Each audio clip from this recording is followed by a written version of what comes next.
Hey guys, I want to show you a great solution that I've found recently, and now I'm always using it for website scraping and website infos extraction. So what is scraping? Scraping is just programmatically going and visiting a website and getting all the text content of the web page in a humanly readable format, right? So obviously, if we just go to this website, it's going to be HTML. It's very hard to read, and for humans and for large language models as well. So scraping is just putting all this content into very readable text. And now, what is extraction? Extraction is a type of task where we need to get specific pieces of information from a web page. And I'll give you an example. So this is a website of a real estate agency somewhere in the States. And let's say we have a task of finding all the names and all the emails of the decision makers and employees in this company. Let's say we have a task and we need to accomplish it programmatically, right? So we don't want to go and manually look for them, right? This is a very realistic scenario. Let's say you have a list of, let's say, 100 agencies, and you need to, for each one of them, you need to find the names and the emails and the job titles, let's say. So you could do all of this manually, but obviously it's going to take a lot of time. How could you do this programmatically? Well, extraction comes into play here. So the solution that I'm using, that I'm talking about, is called crawl4ai. This is, as you can see, an open source library for Python. So it's free. You can use it for free. You will need a bit of code. ChatGPT will assist you there. Nothing too complicated, and it's a great solution. Let me show you how it works. I have an example for you here, right here. So what will we need? Here I have some configuration. You can comment down below, by the way, or send me an email. I will share the code very happily. So here's my main function. I'm not gonna go into detail explaining how all of this works. You can visit their docs. Right here, it's all pretty clear. The library is very customizable. There's a lot of freedom for configuration, a lot of things that this library can do. I'll just show you a basic example so that you understand how this works. So we have a strategy, an LLM strategy configuration, and a crawl configuration. So the crawl configuration is related to how this Python procedure is gonna crawl the website. So here we have some configuration like exclude external links. This will exclude the links that lead to social media pages, for example. Remove overlay elements. Do you want to remove those pop-ups? Do you need them or do you not need them? That's the kind of configurations that you can set up in the scroll config object. And then the LLM strategy is the strategy that defines what kind of items will be extracted, right? And how exactly they will be extracted. But more on that in a minute. So let me just show you how the scraping works, right? So again, scraping is just getting all the text content of a certain page. So here I have my parent function. This is kind of a child function. This is a parent file where I have my main function. Let's see what I got here. I got here the URL, right? The one that I just showed you about. The prompt. So this is the prompt that actually instructs the process how to extract and what to extract. So here I have find all contacts of agents and management of this website and save them as objects with fields name, title, and email. Don't include blah, blah, blah, not important. So this explains to the large language model what types of infos we need extracted from this page, right? In this case, it's those guys. Here we have a class. This is called a model or a schema. We use Pydantic for that, which is a very popular library. This basically defines the shape of the objects that we're going to be extracting, right? So which fields do they have and that we need. And the cool thing about crawl4ai is it will guarantee that the output that we will get conforms to this shape, which is very important if you're going to be building complex workflows using this as just one part of them. It's just one part of this chain, of this pipeline. So anyways, let's test it out, right? All I need to, and yeah, guys, one more thing. Obviously, before you do anything, you need to create a virtual environment, and you need to actually install all the dependencies. You can do this with pip. I'm not going to demonstrate here. It's very easy. Anyways, let's test.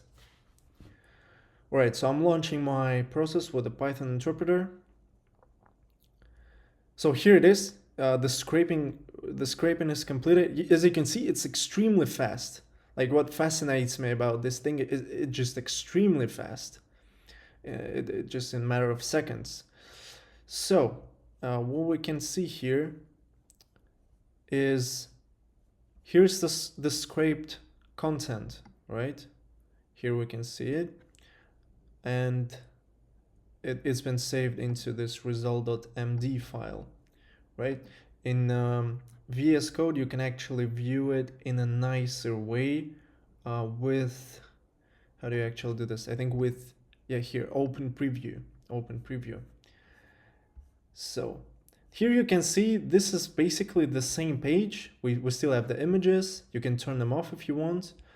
And this is just text. So the big advantage of this markdown format is, first of all, it's readable by humans. So we can actually read this, right? If we were to open the HTML here, like, you cannot possibly read this, right? This is intended for the browser to interpret, not for a human. And what's important, it's not intended for a large language model either.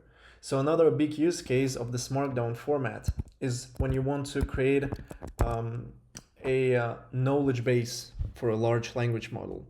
In this case, it would be great to scrape the content into this markdown format and then feed it into an indexed database for a large language model.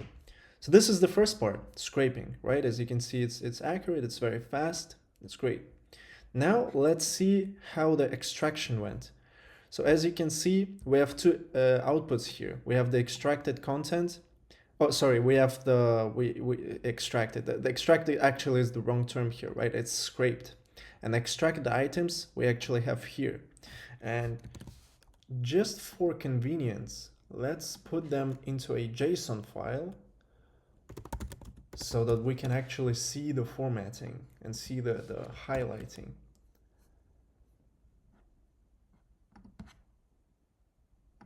Okay, yeah, it doesn't like that.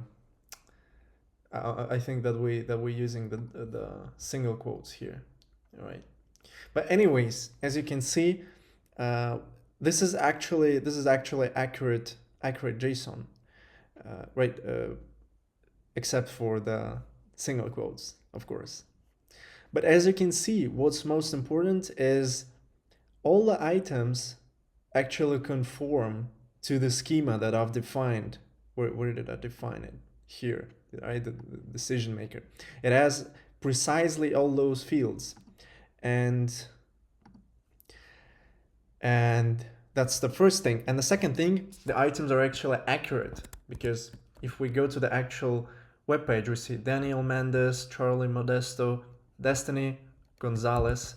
If we go here, Daniel,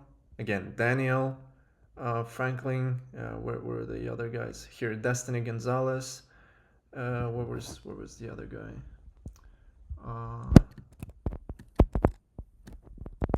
Here he is. Yeah, Charlie Modesto.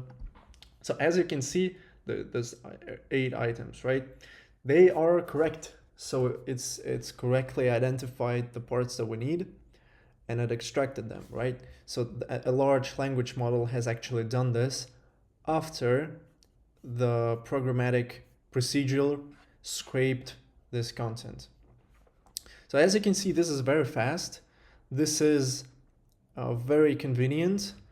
Another thing that I should mention, you can actually define what kind of model you want to use. You will need your own API key. Here I'm using GPT-4o, but actually it's a good idea to use DeepSeek. I just don't have the API key right now for DeepSeek, but DeepSeek is significantly cheaper than GPT-4o, but yeah, right here I'm just using GPT-4o.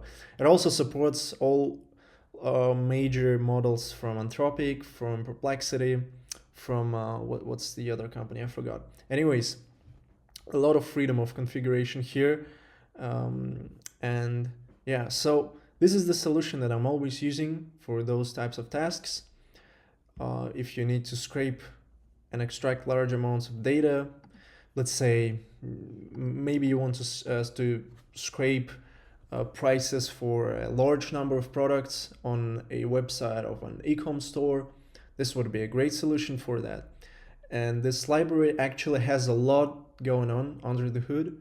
So if you think that you could just replicate the same with kind of your own code or with code that you just quickly generate with ChatGPT, I can assure you this is not the case. This is a very sophisticated library, very thought through library. A lot of people have worked on it, and it's not easy to you won't be able to replicate it on your own, right? Let me assure you of that. So yeah, to finalize, I think this is a great solution.